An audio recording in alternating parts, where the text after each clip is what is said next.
Group 2లో దాదాపుగా 785 మందికి ఉద్యోగ నియామక పత్రాలు ఇచ్చినాం.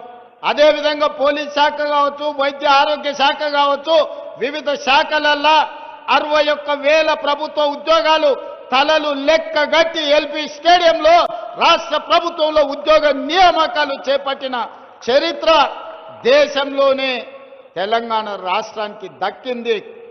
ఇవి సరిపోతాయంటే సరిపోవు. రాబోయే రోజుల్లో ఇంకో 40,000 ప్రభుత్వ ఉద్యోగ నియామకాలకు ప్రక్రియ చేపట్టి ఈ సంబరాలు ముగిసిన వెంటనే సమీక్ష చేసి ఇంకో 40,000 ఉద్యోగాలు మొత్తం 1,00,000 ప్రభుత్వ ఉద్యోగ నియామకాలు చేపట్టి మా నిరుద్యోగ యువకులకు ఊర్ల సర్పంచులు, వార్డు మెంబర్లు, ఎన్నికలు, రాజకీయాలను తిరగకండి. పోటీ పరీక్షలకు తయారు కాండి.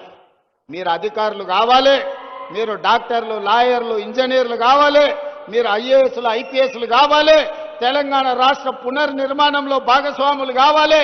అప్పుడే మీ అన్న రేవంత్ అన్న సంతోషంగా ఉంటాడు.